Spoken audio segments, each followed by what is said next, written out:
Irmãos, é uma alegria muito grande, mais uma vez, poder ter o nosso seminarista ministrando para nós. Eles entram em recesso quarta-feira, estarão viajando para Ribeirão Preto. Então, como nós fizemos semana passada, lembrando do Lázaro, Cristina e Lael, a gente também possa estar lembrando dos nossos queridos irmãos. Deus abençoe, meu querido. Irmãos, eu venho meditando sobre essa mensagem já faz algumas semanas, porque a aplicação dela, apesar dessa história ter acontecido há muitos milênios atrás, aproximadamente uns 4.000 anos atrás, ela ainda é muito atual e se repete muito, e eu espero que se repita na vida de vocês quando nós entendermos a natureza do nosso coração à luz do que vamos meditar nas Sagradas Escrituras. Eu quero passar esse tempo falando com vocês sobre a vida de um camarada que fez tudo de errado a vida toda. O nome dele era Jacó. Nós vamos meditar em Gênesis capítulo 32, versículos 22 ao 32. Mas antes de entrar no texto propriamente dito, eu gostaria de relembrar um pouquinho sobre a história de Jacó. Todas as decisões que ele tomou, todos os caminhos pelos quais ele se meteu, para nós entendermos a natureza do encontro dele com Deus. Vou fazer uma leitura panorâmica aqui, porque são uns 7 capítulos só sobre a vida de Jacó, então eu vou fazer só um overview, né, um panorama. Lá em Gênesis capítulo 25, narra-se o nascimento de Jacó e Esaú, ambos filhos de Isaac, filho de Abraão. No versículo 23 diz: E o Senhor lhe disse, 2 nações há no teu ventre, e 2 povos se dividirão das tuas entranhas.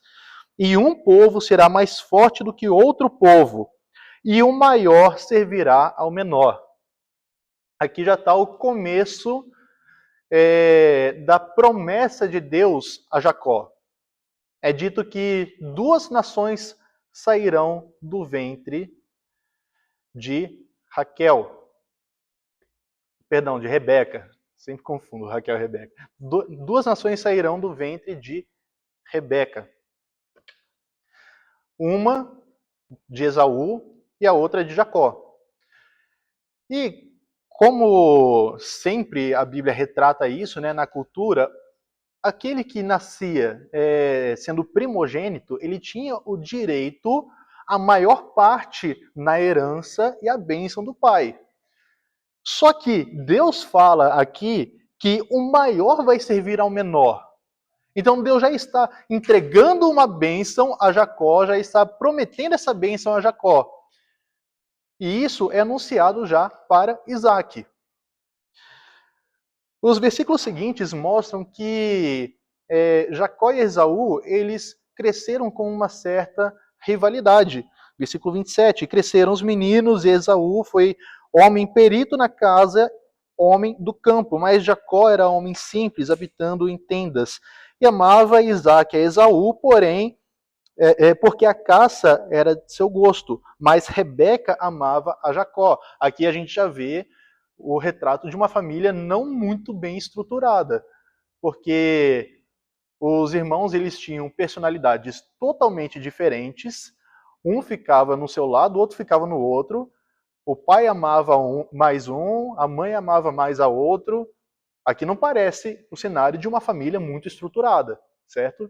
Embora seja uma família patriarcal, uma família dos pais da fé, cada um ficava ali no seu canto, no seu ofício, eles não se bicavam muito, o pai amava mais o filho mais velho, a mãe amava mais o filho mais novo. Eu, sinceramente, não consigo entender algo assim, um amor preferindo mais um filho do que outro. Eu tenho 3 filhos e eu amo os 3 igualmente. Tudo bem que às vezes um apanha mais do que outro, por necessidade. Às vezes um é mais arteiro que outro. Mas eu amo os três igualmente. Eu confesso que eu tenho uma certa dificuldade de entender como que um pai pode amar mais um filho do que outro. Só que isso é algo que está acontecendo aqui nessa família. E, infelizmente, é algo que vai se repetir nas gerações seguintes da família patriarcal. Versículo 29. E Jacó cozeira um guisado. Essa parte aqui é divisor de águas. Em determinado momento, Jacó estava cozinhando um guisado. E veio Esaú do campo. E ele estava cansado. Versículo 29. Aqui, Jacó ele já começa a demonstrar o caráter enganador dele. Veja bem, ele estava cozinhando. Imagino que a comida deve estar maravilhosa, porque a besteira que Esaú fez por causa daquela comida foi terrível.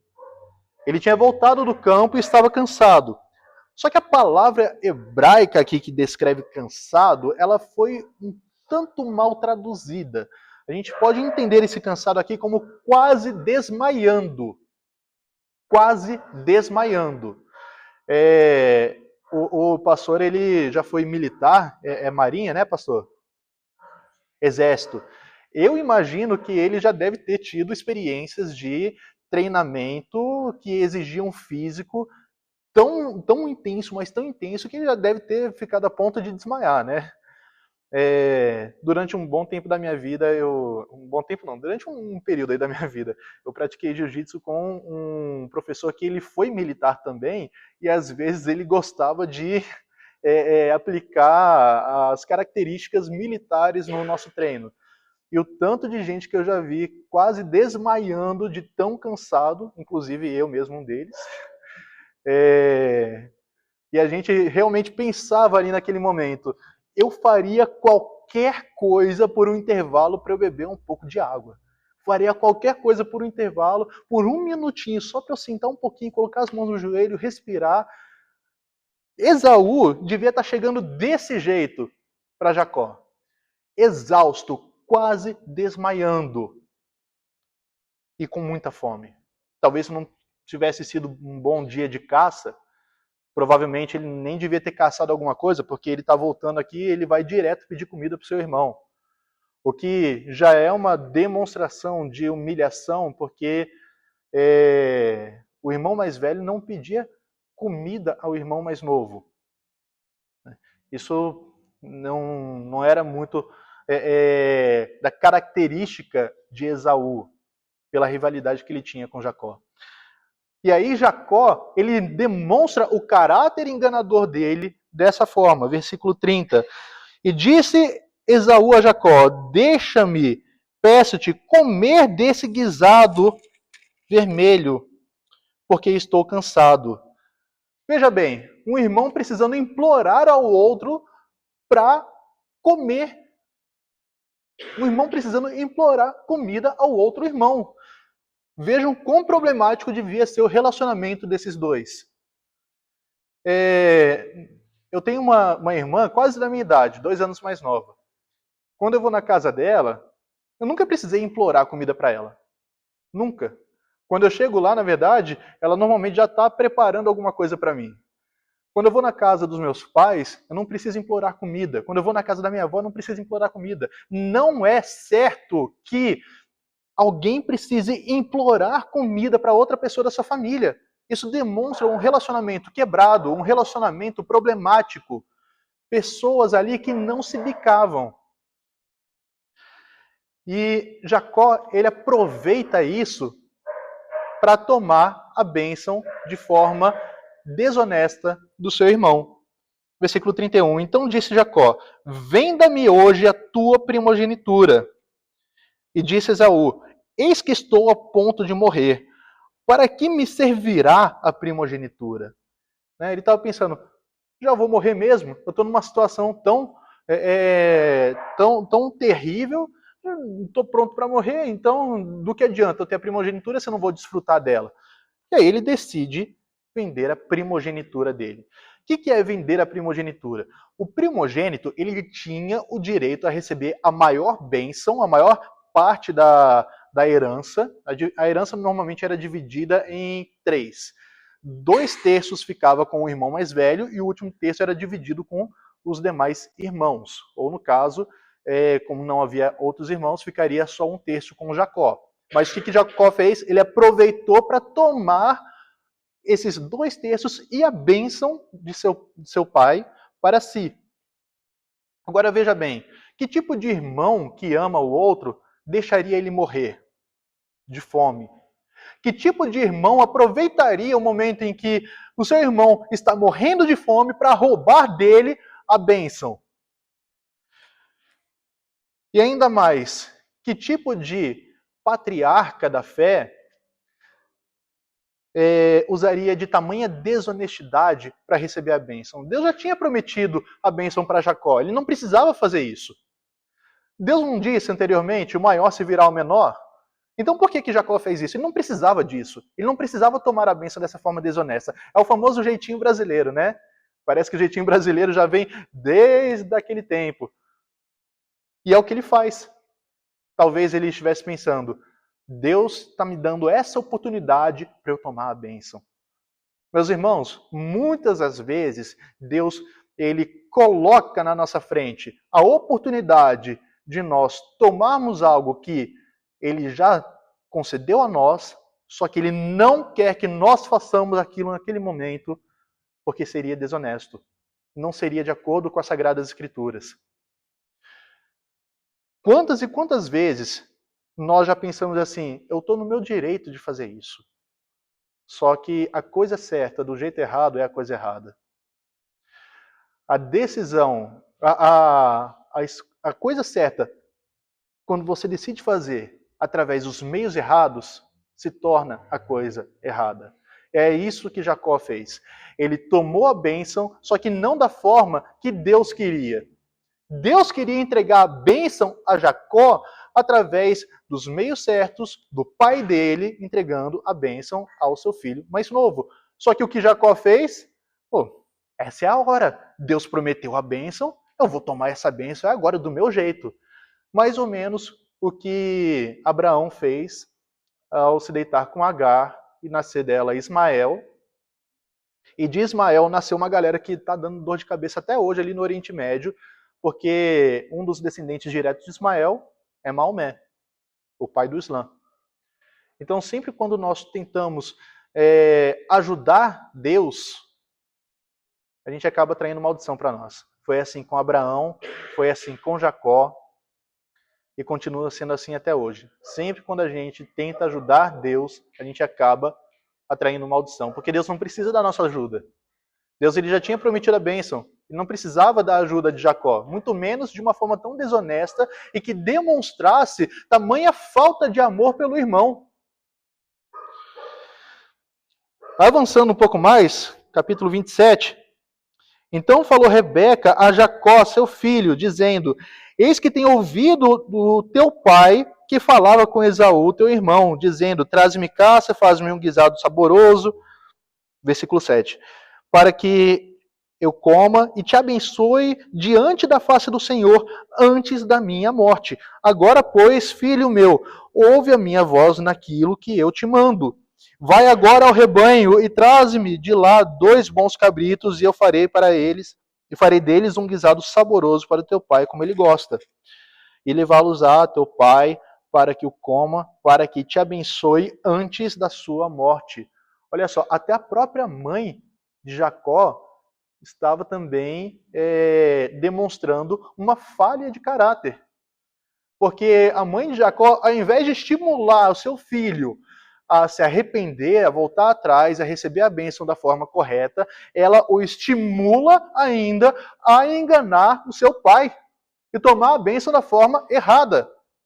Dos versículos 13 em diante, vai descrever como que Jacó fez isso. Enquanto Esaú estava no campo caçando, Jacó ele pegou uma roupa de Esaú, que tinha o cheiro dele, colocou pelo de animal nos seus braços, porque Esaú era peludo e Jacó não, e ele chegou até o seu pai. E aí, versículo 27, capítulo 27, versículo 27, vai descrever como que foi esse encontro. E chegou-se e beijou. Então sentiu o cheiro de suas vestes, abençoou-o e disse: Eis que o cheiro do meu filho é como o cheiro do campo, que o Senhor abençoou. Assim, pois, te dê Deus do orvalho dos céus e das gorduras da terra, e abundância de trigo e de mosto. Sirvam-te os povos e nações, e se encurvem a ti. Sê senhor de teus irmãos, e os filhos da tua mãe se curvem a ti. Malditos sejam os que te amaldiçoarem, e benditos sejam os que te benditos sejam os que te abençoarem. Aqui Jacó ele foi lá e tomou a bênção de seu pai. Final feliz? Longe disso. Isso provocou uma série de conflitos ainda maiores. Porque quando Esaú voltou do campo e descobriu que Jacó tinha passado a perna nele de novo, isso suscitou um ódio em Esaú. Versículo 36 diz, ali é Esaú conversando com o seu pai. Então disse ele, não é o seu nome justamente chamado Jacó, tanto que já 2 vezes me enganou, a primogenitura me tomou, e eis que agora me tomou a minha bênção. Então olha bem, Jacó enganou Esaú 2 vezes, não foi só uma vez, não foi um deslize isolado, momentâneo. Isso reflete um caráter presente em Esaú. Ele enganou 2 vezes seu irmão, ou seja, era alguém por quem ele não tinha nenhum amor. Que família problemática é essa? Da onde veio o Messias, gente? Vocês já pararam para pensar? Jesus, ele é descendente de uma família que, logo no começo, só tinha problema, só tinha dor de cabeça. E isso é interessante porque em todas as outras religiões que mostram os seus heróis da fé, né, e seus patriarcas, da onde vem o seu Messias, né, os seus salvadores, os seus heróis, é interessante que é retratado eles sempre como pessoas fortes, pessoas poderosas, exaltando suas virtudes. No cristianismo, nós vemos que o nosso Salvador, ele veio de uma família que não tinha tantas virtudes assim. Na verdade, tinha mais defeitos do que virtudes. Quando nós olhamos para Noé, um homem que temeu o Senhor, foi salvo, só que depois se embebedou, ficou nu e trouxe vergonha para sua família. Nós vemos Abraão, o pai da fé, que Deus chamou para fora de sua terra, mandando para o lugar onde ele mostraria. E durante essa caminhada, ele mentiu, ele teve falta de fé em Deus, ele se deitou com Agar, porque achou que precisava ajudar a Deus para ele ter um filho da promessa. Depois, Isaac não foi muito diferente, tendo esse favoritismo com Esaú e rejeitando a Jacó, algo que certamente só alimentou essa rivalidade, uma família dividida, uma família com facção. E aí Jacó vai lá e engana Esaú 2 vezes. Gente, o certo a se fazer ali é fazer uma reunião de família e falar, olha, tem pecado aqui. A gente está em pecado. Desde que vocês nasceram, estamos em pecado e a gente precisa ter uma reconciliação. Não é certo o que a gente está fazendo. Deus chamou a gente para sermos diferença, para que em nós todos os povos da terra sejam abençoados. Só que a gente não está nem se abençoando um ao outro. Como que em nós serão benditos todos os povos da terra, sendo que nós não estamos abençoando uns aos outros, e sim nos amaldiçoando? Isso era o certo a se fazer. Só que o que aconteceu foi o exato oposto disso. Porque depois Jacó teve que fugir. E ele nunca mais viu sua mãe depois disso. Versículo 41. E Esaú odiou a Jacó por causa daquela bênção com que seu pai o tinha abençoado. E Esaú disse no seu coração, chegar-se-ão os dias de luto do meu pai, e matarei a Jacó, meu irmão. Aqui a gente já está vendo o pecado tomando uma forma muito mais tensa, muito mais severa. Esaú decidiu matar o seu irmão Jacó. Valeu a pena ter tomado aquela bênção de forma fraudulenta? Não. Depois, Jacó ele vai para Padã Arã e lá ele se casa com... Gente, eu estou tentando ir o mais rápido possível pela história de Jacó para chegarmos no ponto que nos interessa. Depois, Jacó ele vai para Padã Arã, aproximadamente 800 quilômetros da onde ele estava. E lá ele trabalha 7 anos para Labão, o tio dele, para poder se casar com Raquel. Labão, ele engana Jacó e entrega Lia, e aí ele precisa trabalhar mais 7 anos para poder se casar com Lia. Perdão, ele trabalhou 7 anos por Raquel, foi entregue Lia para ele, depois ele precisou trabalhar mais 7 anos. E durante esse tempo em que ele trabalhou para o seu sogro, que era seu tio também, foi feito um acordo entre eles, né, de que, olha, você trabalha aí com as ovelhas e tal, as ovelhas que forem salpicadas, né, e malhadas, elas vão ser suas. As ovelhas que forem lisas são minhas. Beleza, tá bom. E aí, o que Jacó fez? Começou a enganar o sogro dele. De novo, parece que ele não aprende. Ele se valeu de uma técnica que, na verdade, era mais um ritual pagão para tirar as cascas de um certo caule de árvore e colocar onde as ovelhas bebiam. E isso, teoricamente, iria fazer com que, quando elas emprenhassem, os filhotes nascessem salpicados e malhados, e não com a cor lisa. Isso não tem nenhuma comprovação científica e é muito mais provável que fosse um ritual ou uma superstição pagã. Olha só, de novo, Jacó enganando alguém para receber a bênção e ainda mais se valendo de algo que era uma superstição pagã para isso.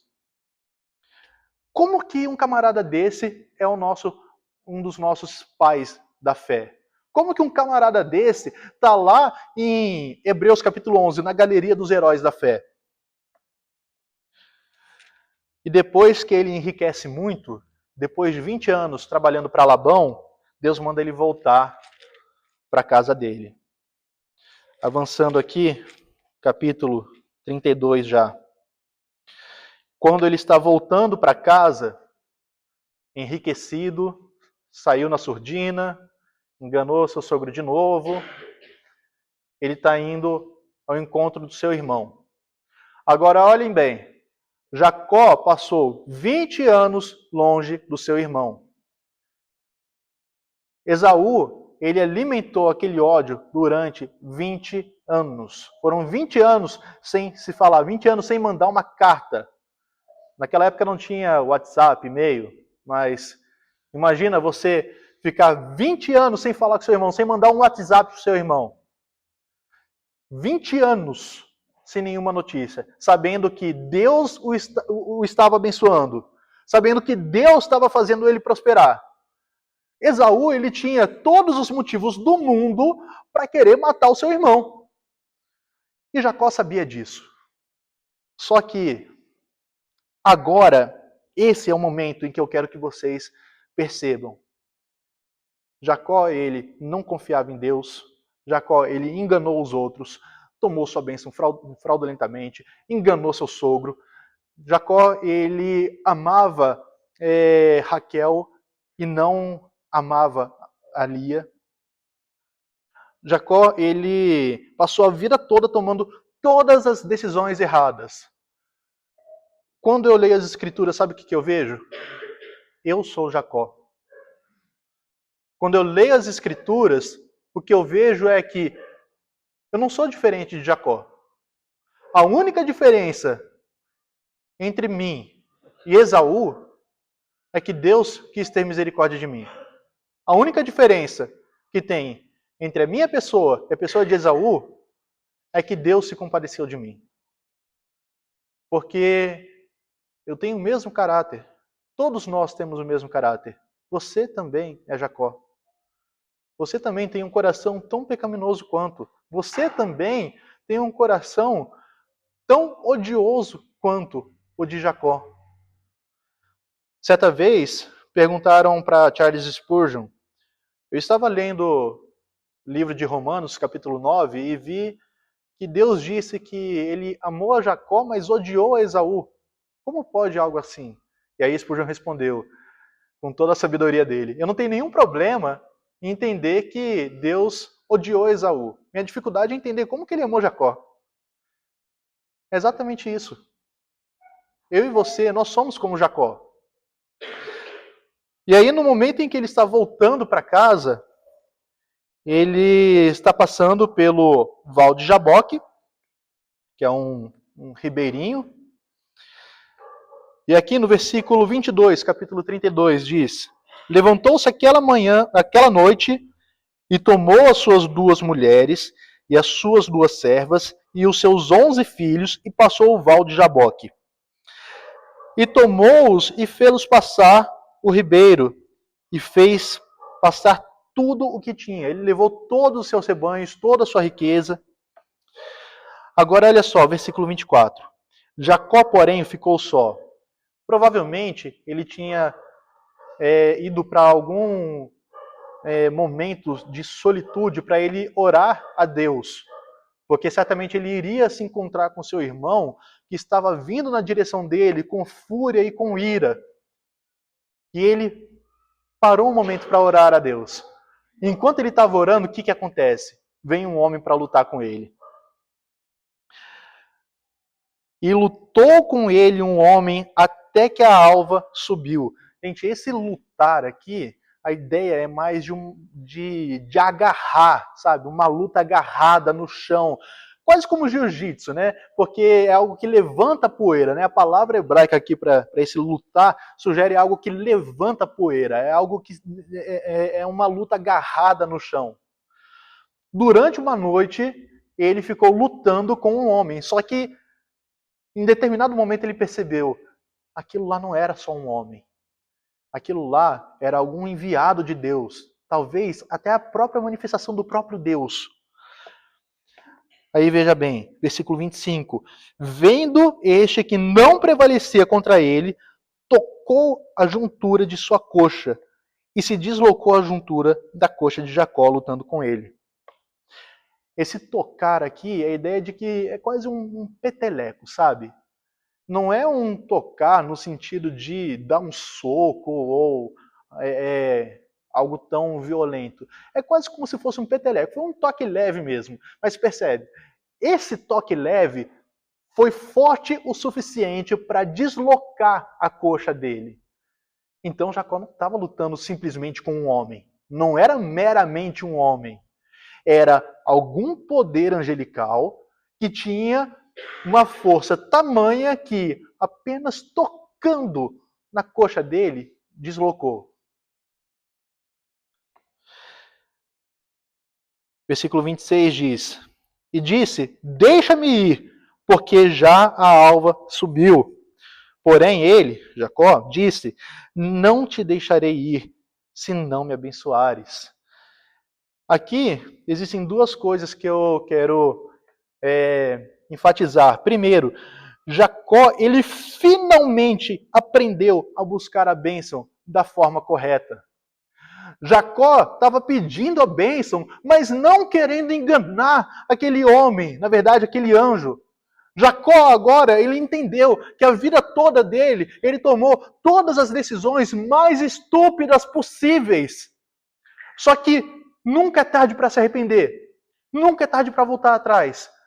Agora, lutando com aquele homem, aquele representante de Deus, ele agarra ele, mesmo depois de ter sua coxa deslocada, ele agarra ele e fala: eu não vou te soltar se você não me abençoar. Agora ele não estava mais querendo a bênção através da desonestidade, através da fraude. Ele estava querendo a bênção se agarrando ao próprio Deus. Segunda coisa que eu quero enfatizar: a petição da bênção talvez fosse uma forma de ele se assegurar de que ele sobreviveria àquele momento, porque ele percebeu que ele não estava lutando com o homem, e sim lutando com Deus. Só que uma coisa que é curiosa é o seguinte: por que Jacó estava pedindo a bênção, sendo que o pai dele já tinha abençoado ele e ele já era muito rico? Já pararam para pensar? Jacó era muito rico. Ele era um Elon Musk da vida. E o pai dele já tinha abençoado ele. Então por que ele se agarrou àquele anjo e falou: eu não vou te soltar até me abençoares?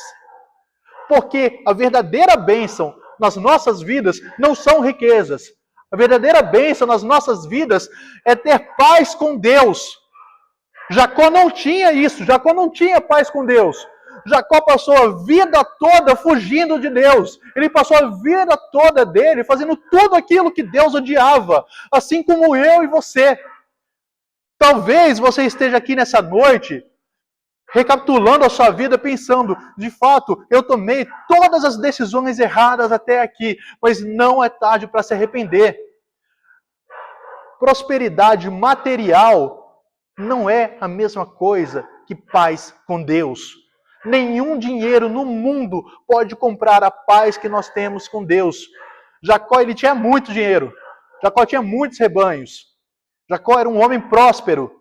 Só que ele pede para Deus que o abençoe, porque a bênção que ele queria não eram aqueles rebanhos. A bênção que ele queria não era o ouro e a prata que ele tinha. A bênção que Jacó queria naquele momento agora era ter paz com o Deus que fez aliança com ele. Talvez você esteja querendo ter essa paz também. Talvez você tenha passado a sua vida toda tomando todas as decisões mais estúpidas possíveis, assim como Jacó fez. Mas você que está aqui essa noite, saiba que se houve esperança para Jacó, um homem que suscitou ódio na família dele, um homem que enganou seu irmão, um homem que apelou para superstições pagãs para enriquecer, um homem que enganou seu sogro, se houve esperança para ele, também há esperança para você. Em seguida, versículo 27, o anjo, depois que viu Jacó pedindo a bênção, ele disse-lhe, qual é o seu nome? E ele disse, Jacó. Versículo 28, então disse, não se chamará mais o teu nome Jacó, mas Israel, pois como príncipe lutaste com Deus e com os homens e prevaleceste. Quando alguém perguntava o nome da outra pessoa naquela cultura, na verdade até hoje no Oriente Médio isso é comum, né? Quando se pergunta o nome de alguém, pressupõe-se, entende-se que essa pessoa tem uma autoridade igual ou maior. Você dar nome para uma pessoa indica que você tem autoridade sobre essa pessoa. Por exemplo, eu não posso chamar os meus pais de Júnior e Cristiane. Isso seria desrespeito, porque eles são autoridade sobre mim. Eu só posso chamar os meus pais de pai e mãe, que são títulos de honra. Porque eles podem me chamar de Daniel. Eles têm autoridade sobre mim. Eu não posso chamar eles pelo nome. Quando Moisés pergunta para Deus o seu nome na sarça ardente, Deus ele não fala o verdadeiro nome dele. Deus fala, eu sou o que sou. É como se ele estivesse falando assim, não te interessa. E direis aos filhos de Israel, eu sou, me enviou a vós. Eu sou não é o verdadeiro nome de Deus, e sim uma forma pela qual Deus se manifesta a Moisés, quase como falando, não interessa para você saber o meu nome. Quando Daniel, Ananias, Misael e Azarias são levados para a Babilônia, o rei Nabucodonosor muda o nome deles de Beltesazar, Sadraque, Mesaque e Abednego, porque ele está mostrando que tem autoridade sobre eles para estabelecer uma nova identidade para eles. Você saber o nome de alguém indica autoridade e poder sobre essa pessoa. Só que aqui, nesse momento, aquele anjo fala, o seu nome não é mais Jacó. O seu nome agora é Israel. Porque como príncipe lutaste contra Deus e com os homens. Olha só que interessante. Nesse momento, Jacó entendeu. Eu não estou simplesmente lutando com o representante de Deus, eu estou lutando contra o próprio Deus. É o próprio Deus que veio até mim. É o próprio Deus que me segurou a noite toda até esse momento. É o próprio Deus que deslocou a minha coxa. Me causou uma dor terrível. Ele mancou pelo resto da vida para que ele carregasse o nome de Israel. Agora, a minha pergunta para você nessa noite é: qual é a dor terrível que Deus vai precisar causar na tua vida para que você não tenha mais uma identidade de Jacó e passe a ter uma identidade de Israel? Jacó precisou sofrer uma dor terrível, precisou ter a sua coxa deslocada, pegou bem ali no nervo ciático. E ele mancou pelo resto da vida, se lembrando daquele momento em que ele teve um encontro transformador com Deus. A minha pergunta para você é: o que Deus vai precisar fazer com você? Qual é a dor que ele vai precisar causar no seu coração, talvez no seu corpo, para que você não seja mais Jacó e sim Israel? Raramente, irmãos, raramente, encontros com Deus não são, eu vou usar uma palavra um tanto forte, traumáticos. Por que encontros com Deus são traumáticos? Porque nós amamos o pecado, essa é a verdade, nós temos uma natureza pecaminosa. E esse encontro, ele precisa ser traumático no sentido de que nós temos que ter trauma de pecar, porque sabemos que em algum momento estaremos de frente com este Deus, que ele é soberano, ele é um juiz justo, que deve punir o mal. Um dia nós estaremos perante esse Senhor, que é insubornável. E o que nós diremos para ele? O que nós vamos falar? Não tem nada que nós possamos alegar a esse Deus para defender nossa inocência, porque não somos inocentes. A única forma de nós sermos declarados justos no dia do julgamento do Senhor, o único jeito de nós sermos chamados para entrar pelos portões celestiais, o único jeito de nós ouvirmos do nosso Deus, entre servo bom e fiel, é se nós tivermos um encontro com Ele ainda nessa vida. E esse encontro marcar a gente profundamente. Nesse encontro, nós sentirmos dor por causa do nosso pecado. É se nesse encontro nós falarmos para Deus: Deus, isso aqui está presente na minha vida, está me levando a pecar, e eu sei que eu vou sofrer, eu sei que vai ser difícil, mas eu preciso que o Senhor tire isso da minha vida. Eu preciso que o Senhor tire o pecado da minha vida, tira de mim, Senhor, todas as oportunidades que eu tiver de pecar e quebrar a tua aliança. Tira de mim, Senhor, isso que me afasta de ti. Me ajude a amar aquilo que o Senhor ama, a odiar o que o Senhor odeia. Me ajude a amar a justiça e a santidade. Quantos de vocês, meus irmãos, já oraram para Deus pedindo: Senhor, me ajuda a amar a santidade? Quantos de vocês já oraram para Deus falando: Senhor, me ajude a ser santo? O meu maior desejo é ser santo. Aquilo que eu mais quero nessa vida é que as pessoas olhem para mim e digam: este é um discípulo de Jesus Cristo. Logo no primeiro século, os discípulos, eles não eram mais chamados de discípulos de Jesus, e sim de cristãos. Porque o nome cristão significa pequeno Cristo. Isso era até um xingamento naquela época, né? Olha ali um pequeno Cristo. Minha pergunta para você é: em algum momento da sua vida, Deus ele já causou em você uma dor tamanha que você, se entristecendo pelo pecado, disse a Ele: Senhor, eu quero ser um pequeno Cristo. Tira de mim o que me faz pecar. Me aproxima do Senhor. Vai doer? Vai. Provavelmente eu vou levar essa dor pelo resto da minha vida? Vou. Mas eu quero ser como o Senhor. Eu não quero mais ser Jacó, eu quero ser Israel. Eu tomei todas as decisões erradas na minha vida, mas até aqui o Senhor me trouxe para um momento transformador com Ele. E nesse momento, o Senhor quer que nós façamos uma aliança com Ele. Senhor, tira de mim o que me faz pecar. Tira de mim o que me afasta de Ti, Deus. É isso que Ele quer para nós. Versículo 29, caminhando para o final. E Jacó lhe perguntou e disse: Dá-me, peço-te, a saber o teu nome. E disse: Por que perguntas pelo meu nome? E o abençoou ali.